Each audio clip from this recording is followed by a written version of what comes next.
ጤና ይስጥልን። ዛሬ ከፊታችሁ የተጋረደውን መጋረጃ ቀደድ አድርገን በኢትዮጵያ ሰማይ ስር እየተከናወነ ያለውን አስፈሪ እውነት ልናሳያችሁ ወደናል።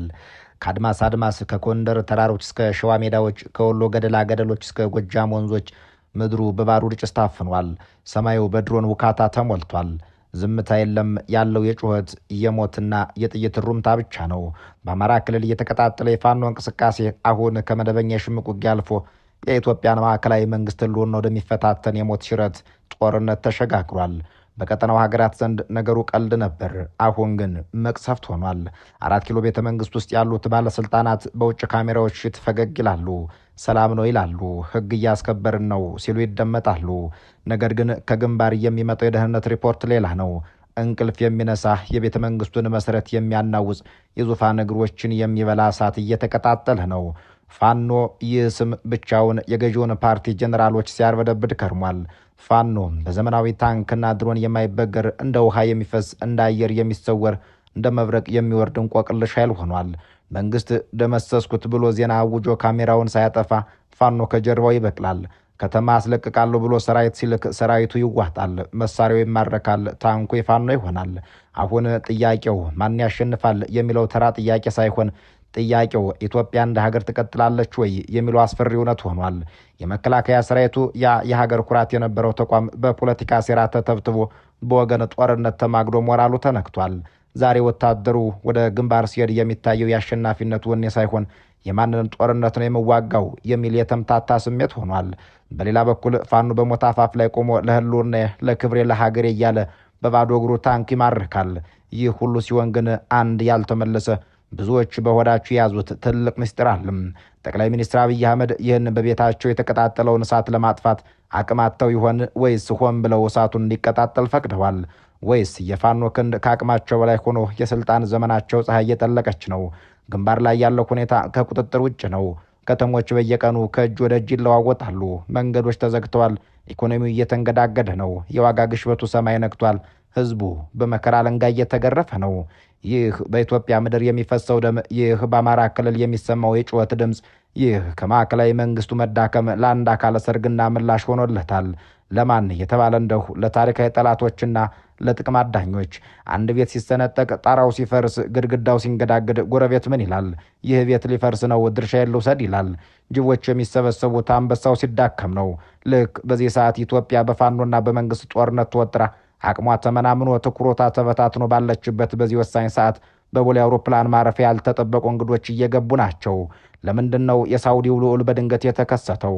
ለምንድን ነው የቱርኩ ስልታዊ አንበሳ ኤርዶጋን በሚቀጥለው ሳምንት ኢትዮጵያ የሚመጣው? እነዚህ ሀያላን ሀገራት ጠቅላይ ሚኒስትር አብይ አህመድ በውስጥ ጦርነት ተወጥረው አንገታቸውን እንደደፉ ሲያዩ ምን አይነት የመጨረሻ ማስጠንቀቂያ ይዘው መጡ? በጎጃምና በወሎ ተራሮች የሚሰማው የፋኖ ተኩስ በሪያድና በአንካራ ቤተ መንግስቶች ውስጥ ምን አይነት ማዕበል ፈጠርም? ጠቅላይ ሚኒስትር አብይ አህመድ በሁለት ሰዓት መካከል ተቀርቅረዋል። በአንድ በኩል የማይበገረው የፋኖ እንቅስቃሴ፣ በሌላ በኩል የዓለም አቀፍ ሀያላን ማስጠንቀቂያም። የኢትዮጵያ ታፈንታ ምን ሊሆን ነው? ጠቅላይ ሚኒስትሩ ስልጣናቸውን ለማዳን ሲሉ ሉዓላዊነትን አሳልፈው ይሰጡ ይሆን ወይስ ከፋኖ ኃይሎች ጋር ታርቀው የውጭውን ጠላት ይመክቱ ይሆን? መልሱ እጅግ አስደንጋጭ ነው። ታሪኩ ወደ ኋላ ወስዶ ያስደምማል። የተከበራቸው የበራፍ ቲቪ ቤተሰቦች፣ በዚህ የመሰናዶ ከአዲስ አበባ እስከ ሪያድ፣ ከካርቱም እስከ አንካራ የተዘረጋውን የዲፕሎማሲ ስራና የውስጥ ፖለቲካ ቀውስ እናስቃኛችኋለን። እስከ ዝግጅታችን ፍጻሜም አብራችሁን ቆዩም።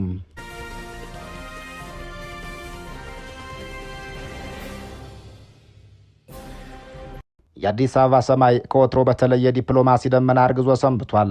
የሳውዲ አረቢያው የውጭ ጉዳይ ሚኒስትር ልዑል ፋይስል ቢን ፋርሃን የምስራቅ አፍሪካን የፖለቲካ ሙቀት ሊለኩ ቦሌ አውሮፕላን ማረፊያ ሲያርፉ ጉዳዩ ከመደበኛ የሁለትዮሽ ግንኙነት የዘለለ መሆኑን የፖለቲካው ዓለም አፍንጫ ሽቶታል። ነገር ግን ይህ የመግቢያ እንጂ የማጠቃለያ ምዕራፍ አይደለም።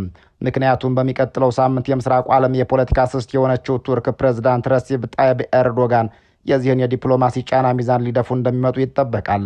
የኢትዮጵያ መንግስት በሱዳን ምድር እየተቀጣጠለ ያለው እሳት ማገዶ እየጨመረ ነው የሚለው ክስ የቀይ ባህርንና የመካከለኛው ምስራቅን ሀያላን እንቅልፍ ነስቷቸዋል። በተለይም ጠቅላይ ሚኒስትር አብይ አህመድ ከተባበሩት አረብ ኤምሬትስ ጋር በመሆን በካርቱም ምድር ጃን ጃዊድ በመባል ለሚታወቀው ለጀኔራል ሐምዳን ዳጋሎ ወይም ሄሚቲ ፈጣን ኃይል የከፈቱት በሮች የሰጡት የሎጂስቲክስና የስልጠና ድጋፍ የቀጠናውን የኃይል ሚዛን ያዛባ የፖለቲካ ቁማር ተደርጎ ተወስዶባቸዋል። ይህ ኩነት የኢትዮጵያን የረጅም ዘመን ታሪክ መዝገብ ገለጣ አድርገን እንድንመለከት ያስገድደናል። እናም በተለመደው መልኩ እንመለከተዋለን። በ16ኛው መቶ ክፍለ ዘመን የአዳል ሱልጣኔትና የክርስቲያኑ መንግስት ሲፋጠጡ ጦርነቱ የሁለቱ ብቻ አልነበርም። ኦቶማን ቱርክ ለግራኝ አህመድ፣ ፖርቹጋል ደግሞ ለእብነ ድንግልና ለግላውዲዮስ መሳሪያና ወታደር ያቀብሉ ነበር። ይህ የመካከለኛው የኢትዮጵያ ታሪክ ሀገሪቷ ሁሉ ላለችበት ቀጠናዊ ሁኔታ ሁነኛ ማሳያ በመሆኑ ታሪኩን በደንብ እንቃኘዋለን። በእርግጥም የ16ኛው መቶ ክፍለ ዘመን የኢትዮጵያ ታሪክ ዛሬ በቀጠናው ለሚታዩ የጂኦፖለቲካ ትርምስ ምርጥ የሆነ የኋላ መመልከቻ መስታወት ነው። ይህንን ታሪክ ምዕራፍ እንደ አንድ ተውኔት ገጸ ባህሪያቱንና የውጭ ሀያላኑን ሴራ እያነሳን በኪነታዊ ወጋገን እንዲህ እንተርከዋለን። ጊዜው 16ኛው መቶ ክፍለ ዘመን ነው። ዓለም በሁለት ግዙፍ ዋልታዎች ተከፍላለች። በአንድ በኩል እየገሰገሰ የመጣውና የንግዱን ቁልፍ የቀይ ባህርንና የህንድ ውቅያኖስን በሞኖፖል ለመቆጣጠር የሚሹት የኦቶማን ቱርክ ስልጣኔዎች ሲሆኑ፣ በሌላ በኩል ደግሞ አዲስ የንግድ መስመር ፍለጋ ውቅያኖስ አቋርጠው የመጡት ፖርቹጋሎችና ነገስታቶቻቸው አሉበት። እነዚህ ሁለት ዝሆኖች ሲታገሉ የትግላቸው አውድማ የሆነችው ደግሞ ከስሟ በቀር ምኗም ያልተከተላት ጥንታዊቷ ኢትዮጵያ ነበረች። ይህ ታሪክ የግራኝ አህመድና የንብለ ድንግል የእርስ በርስ ግጭት ብቻ ተደርጎ ከተወሰደ የላይ ላዩን እንደ መውቅደድም የሚቆጠር ነው። ነገሩ ከዛም የጠለቀ የዘመኑ ሀያላን መንግስታት የቼዝ ጨዋታ ነበር። በምስራቅ በኩል ኢማም አህመድ ኢብን ኢብራሂም አልአጋዚ፣ በኢትዮጵያውያን የታሪክ አጠራር ግራኝ አህመድ የዘመኑን ኢትዮጵያ የተለመደ የጦር ውሎ ለመቀየር ቆርጠው ተነሱ። ነገር ግን የግራኝ አህመድ ጥንካሬ ከግል ጀግንነታቸውና ከሰበሰቡት ሰራዊት በተጨማሪ አንድ ሚስጥራዊ ጉልበት ነበረው። እርሱም ከባህር ማዶ የሚመጣው የኦቶማን ቱርክ ድጋፍ ነበር።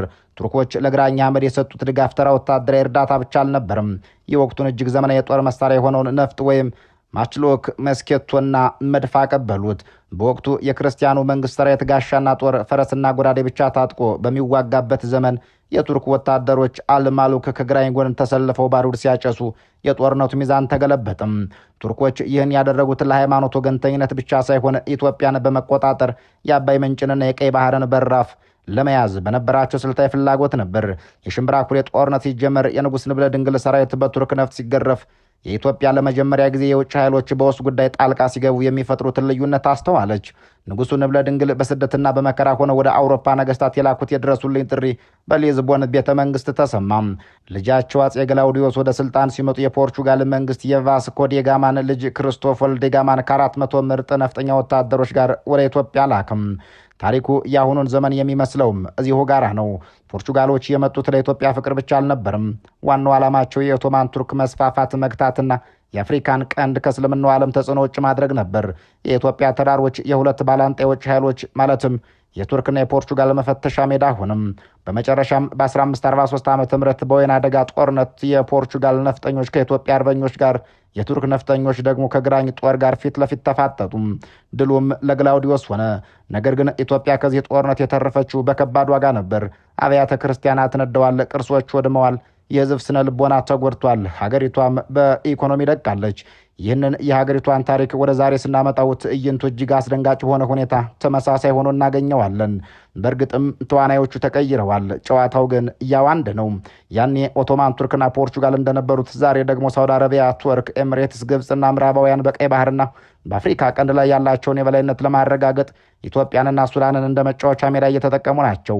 ያኔ ቱርክ ለግራኝ የሰጠችው ነፍጥ ዛሬ ኤምሬትስ ለሱዳን ጃንጃዊድ ወይም ለኢትዮጵያ መንግስት ከምትሰጠው ድሮንና ዶላር ጋር የሚመሳሰል ነው። ዓላማው አንድን ወገን መጥቀም ሳይሆን ቀጠናው የማንም የበላይነት የሌለበት ነገር ግን እነሱ የሚዘውሩት እንዲሆን ማድረግ ነው። በ16ኛው መቶ ክፍለ ዘመን ቱርክና ፖርቹጋሎች ሲዋጉ የደማችው ኢትዮጵያ ናት። ዛሬም የውጭ ኃይሎች ሲሻኩት የሚፈርሱ የካርቱም ወይም የአዲስ አበባ ከተማ ነው። የሳውዲ ሚኒስትርና የቱርክ ፕሬዝዳንት አሁን ወደ አዲስ አበባ ሲመጡ በኪሳቸው የያዙት ይህንን የቆየ ታሪክ ካርታ ነው። እርግጥ ነው ዛሬም ታሪክ ራሱን እየደገመ ነው። ልዩነቱ ዛሬ ኢትዮጵያ የማንንም ተጠሪ ሳትሆን ራሷ በተዋናይነት በጎረቤት ሀገራት ሰዓት ውስጥ እጇን መስደዷ ነው። የቱርክና የሳውዲ ጥምረት አሁን ወደ አዲስ አበባ የመጣው ያኔ በታሪክ የተሰሩ ስህተቶች ዛሬ እንዳይደገሙ የሱዳን መፈራረስ የሚያስከትለው የዶሜን ውጤት ቀጠናውን እንዳይበላው ለመታደግ የሚደረግ የመጨረሻ ሙከራ ይመስላል። የሪያድና የአንካራ መልእክት አንድና አንድ ነው። ከአቡዳቢ ጋር የፈጠርከውን የትርምስ ትብብር አሁኑን አቋርጥ የሚል ነው። የሳውዲው ሚኒስትር መምጣት እንደ መጥምቁ ዮሐንስ መንገድ ጠራጊ ሲሆን የኤርዶጋን መምጣት ደግሞ እንደ ወንጌሉ ፍርድ ሰጪ ይሆናል ተብሎ ይገመታል። እነዚህ ሁለት ኃያላን በዓለም አቀፍ መድረክ ብዙም የማይስማሙ ቢመስሉም የሱዳን መፍረስና የአካባቢው አለመረጋጋት ግን በጋራ የሚያስደነብራቸው አደጋ ሆኗል። ጠቅላይ ሚኒስትሩ ለጃን ጃዊድ ከፍተውታል የተባለው ካምፕ ለሳውዲም ሆነ ለቱርክ እንደ ቀይ መስመር ነው። ምክንያቱም በሱዳን የሚፈጠረው ቀዳዳ ነገ ወደ ሳውዲ ድንበር የሚዛመት አልፎም የቀይ ባህርን የንግድ መስመር የሚዘጋ መርዝ ነው። ኢትዮጵያ ከኤምሬትስ ጋር ያላትን የጠበቀ ወዳጅነት ለጊዜው የኢኮኖሚ እስትንፋስ ቢመስልም በረጅም ጊዜ ግን ከቅሩ የአረብና የሙስሊም ዓለም ጋር የሚያላትማት ከባድ ቁማር ነው። የኢትዮጵያና የተባበሩት አረብ ኤምሬትስ ግንኙነት በውጫዊ ገጽታው ሲታይ ልክ እንደ አዲስ አበባ የወዳጅነት ፓርክ አረንጓዴ ውብና ተስፋ ሰጪ ይመስላል። የሼክ ሙሐመድ ቢን ዛይድ እጅ ወደ ኢትዮጵያ ሲዘረጋ የዶላር ነቶችን ብቻ ሳይሆን ዘመናዊ የከተማ ግንባታ ህልሞችንና የድሮን ቴክኖሎጂዎችንም አቅፎ ነው። ነገር ግን ይህ የማር ወለላ በውስጡ በረጅም ጊዜ የሚገድል መርዝ ይዞ እንደመጣ ማስተዋል የሚችሉት የፖለቲካውን ቸዝ ጨዋታ ከወዲያኛው ማዶ ሆነው የሚመለከቱት ብቻ ናቸው። እውነት ነው፣ ኢትዮጵያ በገጠማት የኢኮኖሚ ማነቆና የውጭ ምንዛሬ እጥረት ኤምሬትስ እንደ ኦክሲጅን ቱቦ ሆና ቀርባለች። ይሁንና በዓለም አቀፍ ግንኙነቶች ውስጥ ነፃ ምሳ የሚባል ነገር የለም። ኤምሬትስ በኢትዮጵያ ላይ የምታፈሰው ዶላር በቀይ ባህርና በአፍሪካ ቀንድ ላይ ያላትን የጂኦ ፖለቲካ የበላይነት ለመግዛት የምትከፍለው የቅድሚያ ክፍያ ወይም ዳውን ፓይመንት ነው።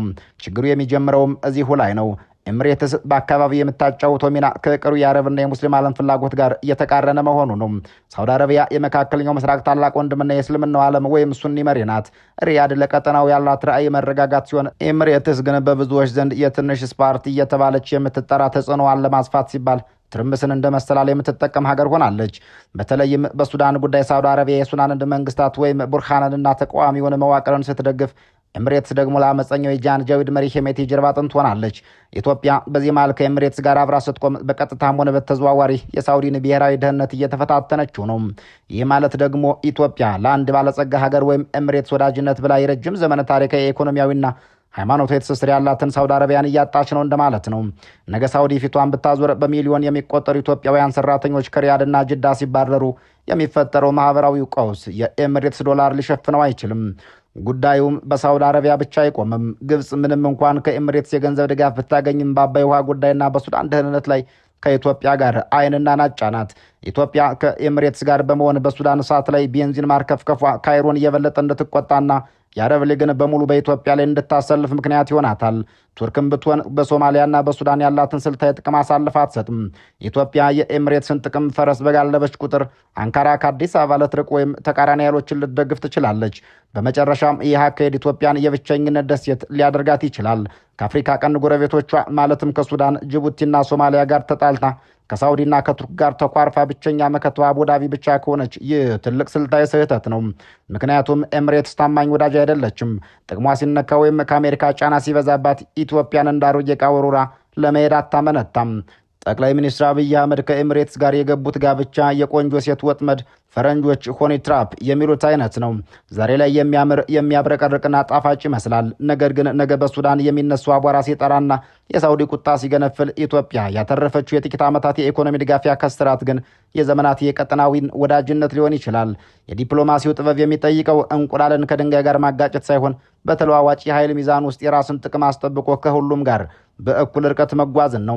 የሪያድና የአንካራ መሪዎች ወደ አዲስ አበባ መምጣት ኢትዮጵያ ከዚህ የቁማር ጠረጴዛ ተነስተ ወደ መደበኛ የዲፕሎማሲ ጠረጴዛ እንድትመለስ የሚቀርብ የመጨረሻ የደወል ድምፅ ሊሆን ይችላል። በሶሪያ ምድር የነበረው የእጅ አዙር ጦርነት ያስከተለውን ውድመት ልብ ይሏል። ኢትዮጵያ ያንን አይነት ሚና በሱዳን ለመጫወት መሞከሯ እሳትን በብረት እንደመያዝ የሚቆጠር ጀብዱ ነው። በሶሪያ ምድር የተከሰተውና ዓለምን ያስደነገጠው የእጅ አዙር ጦርነት ውድመት አሁን ኢትዮጵያ በሱዳን ጉዳይ ላይ እየተጫወተች ካለው ሚና ጋር በማያያዝ ጉዳዩን በጥልቀት እንመልከተው። የሶሪያ ምድር ለዘመናት የስልጣኔ አውራ የውበትና የጥበብ ተምሳሌት ነበረች። ነገር ግን ባለፉት 10 ዓመታት በዚያች ምድር ላይ የሆነውን ማስታወስ ልብ ሰባሪ፣ አጥንት ሰርሳሪ፣ አገሬው አርሶ መራብና ተኩሶ መሳት እያደር ይፈጃል እንደ እግር እሳት ይለው አይነት በደል ነው። የሶሪያ ከተሞች አሌፖ፣ ሆምስ፣ ደማስቆ ወደ ፍርስራሽነት የተቀየሩት ዜጎች እንደ ቅጠል የረገፉትና በሚሊዮን ተሰደው የባህር ሲሳይ የሆኑት በፕሬዝዳንት አልአሳድና በተቃዋሚዎች ግጭት ብቻ አይደለም። ዋናው ምክንያት የሶሪያ ምድር የዓለም ሀያላን ማለትም ሩሲያ፣ አሜሪካ፣ ኢራን፣ ቱርክና የገልፉ ሀገራት ጉልበታቸውን የለኩበት የእጅ አዙር ጦርነት አውድማ በመሆኑ ነው። በሶሪያ ጦርነት ውስጥ ኢራንና ሩሲያ ለአሳድ፣ ቱርክና አሜሪካ ለተቃዋሚዎች፣ ሳውዲና ኳታር ደግሞ ለተለያዩ ታጣቂዎች ገንዘብና መሳሪያ ያርከፈክፉ ነበር። በውጤቱም ሶሪያ ፈረሰች፣ ተቆራረሰች። ዛሬ ኢትዮጵያ በሱዳን ጉዳይ ላይ እየተጫወተች ያለችው ሚና ልክ በሶሪያ እንደነበሩት የውጭ ተዋናዮች እሳቱን በማራገብ የራስን ጥቅም ለመፈለግ የሚደረግ ሙከራ ነው። ነገር ግን እዚህ ላይ አንድ ትልቅና አስፈሪ ልዩነት አለ። ኢትዮጵያ እንደ አሜሪካ ወይም እንደ ሩሲያ ከሱዳን የራቀች ሀገር አይደለችም። ኢትዮጵያ የሱዳን ጎረቤት፣ የሱዳን ሳምባና የሱዳን ዕጣ ፈንታ ተጋሪ ሀገር ናት። እሳትን በብረት እንደመያዝ የሚለው ሀረግ የኢትዮጵያ ወቅታዊ አካሄድ በትክክል የሚገልጸው ነው። ብረት እሳትን ቢይዝ ሙቀቱ ወዲያውን ወደ ያዘው እጅ ይተላለፋል። ኢትዮጵያ ለተባበሩት አረብ ኤምሬትስ ጥቅም ስትል የሱዳንን ጃንጃዊድ ወይም የሄሚቲን ኃይል በመደገፏ ብረቱን እንደመጨበጥ ነው። ኤምሬትስ ከአካባቢው በባህር ተለይታ በምቾት ወንበሯ ላይ ተቀምጣ ዶላር ትወረውራለች። እሳቱ ሲቀጣጠል ግን የሚበላው የኤምሬትስን እጅ ሳይሆን የኢትዮጵያን ውድ እጅ ነው። በሱዳን የሚቀጣጠለው እሳት የኢትዮጵያን ድንበር አቋርጦ ለመግባት ቪዛ አይጠይቅም። መሳሪያው ወደ ቤንሻንጉል ጉሙዝና አማራ ክልል ይፈሳል። ስደተኛ ወደ መተማና ኩርሙክ ይጎርፋል። የድንበር ንግዱ ይሞታል። የጎሳ ግጭቱ ይጋባል። በሱሪያ ውድመት ወቅት ቱርክና ሊባኖስ በስደተኞች ብዛትና በኢኮኖሚ ቀውስ ተንገዳግደዋል። ኢትዮጵያ ራሷ በውስጥ የፖለቲካና የኢኮኖሚ ስብራት በተጠገነችበት በዚህ ወቅት የጎረቤት ሀገርን ሱዳንን ለማፍረስ መተባበር የገዛ ቤትን ጣራ ነዳጅ አርከፍክፎ እንደ ማቃጠል ያለ ነው። ሶሪያ ውስጥ እጃቸውን ያስገቡት ሀገራት እንደ ሩሲያና አሜሪካ የከሰሩት ገንዘብ እንጂ ህልውና አይደለም። ኢትዮጵያ ግን እየቀለደች ያላችሁ በህልውናዋ ነው። የካርቱም መፍረስ የአዲስ አበባን ሰላም የመንሳት አቅም አለው። ጃንጃዊድ የተባለው ኃይል ባህሪ ወንበዴያዊና ህግ አልባ ነው። ይህንን ኃይል ማጎልበት ነገ አድጎ ጌታውን እንደሚናከስ የቤት እንስሳ ነው። የሳውዲው ሚኒስትርና የቱርኩ ፕሬዝዳንት ወደ አዲስ አበባ ሲመጡ የሚያስተላለፉት መልእክት ግልጽ ነው። ወዳጄ ሆይ የሶሪያን ሰማይ ተመልከት። ያንን ጥቁር ደመና ወደ አፍሪካ ቀንድ አታምጣው። ለኤምሬትስ ጥቅም ብለህ በሱዳን እሳት ላይ እንጨት አትጨምር። እሳቱ ከተቀጣጠለ መጀመሪያ የምትቃጠለው አንተ ነህ የሚል ማስጠንቀቂያ ሊሆን እንደሚችል ተገማች ነው። በእርግጥም የሳውዲ ሚኒስትርና የቱርክ ፕሬዝዳንት ጉብኝት በዲፕሎማሲ ቋንቋ የመጨረሻ ማስጠንቀቂያ ነው። ጠቅላይ ሚኒስትር አብይ አህመድ እጃቸውን ከሱዳን እንዲሰበስቡ የከፈቱትን ካምፕ እንዲዘጉና ከኤምሬትስ በሚመጣው የገንዘብና የመሳሪያ ዶላር ከመታለል እንዲቆጠቡ በሰላም በትህትና ነገር ግን በጠንካራ ቃላት ሊነገራቸው መጥተዋል። ይህ የዲፕሎማሲና የማግባባት ጥረት ካልሰመረ ውጤቱ ምን ይሆናል? መልሱ በእርግጥ ከባድ ነው። በዓለም አቀፍ ፖለቲካ ውስጥ ማግባባት ሲያከትም ማስገደድ ይጀመራል። የሳውዲና የቱርክ ጥምረት ማለት ቀላል አይደለም። ኢኮኖሚያዊ ማዕቀብ፣ የዲፕሎማሲ ማግለል፣ አልፎ ተርፎን በውስጥ ጉዳይ ጣልቃ መግባት፣ የተቃራኒ ኃይሎችን ተቃዋሚዎችን መደገፍ ሊከተል ይችላል። የሱዳን እሳት ወደ ኢትዮጵያ ተመልሶ እንዲገባ የማድረግ አቅም አላቸው። ታሪክ እንደሚያሳየው ከጎረቤት ቤት እሳት ጋር የተጫወተ የገዛ ቤቱን ጣራ ሲያያዝ ማየት አይቀርም። የአዲስ አበባው ቤተ መንግስት አሁን የሚገኘው በወሳኝ ታሪካዊ የመንታ መንገድ ላይ ነው። እንግዶቹን ሰምቶ ከኤምሬትስ የጥቅም ወጥመድ ወጥቶ ቀጠናዊ ሰላምን ማስፈን ወይስ በጀመረው የጀብደኝነት መንገድ ቀጥሎ ከባድ የሆነውን የአጸፋ እርምጃ መቀበል? ምርጫው የጠቅላይ ሚኒስትር አብይ አህመድ ቢሆንም ውጤቱ ግን የሀገር ህልውና ነው። መጪው ሳምንት የኢትዮጵያን የውጭ ግንኙነት አቅጣጫ ብቻ ሳይሆን የቀጠናውን የሰላምና የጦርነት ዕድል የሚወስን ወሳኝ የታሪክ ምዕራፍ ይሆናል። የተከበራችሁ የበራ ቲቪ ቤተሰቦች በያላችሁበት ዓለም ዳርቻ ሁሉ ሰናይ ጊዜን እየተመኘን በዚሁ እንሰናበታለን።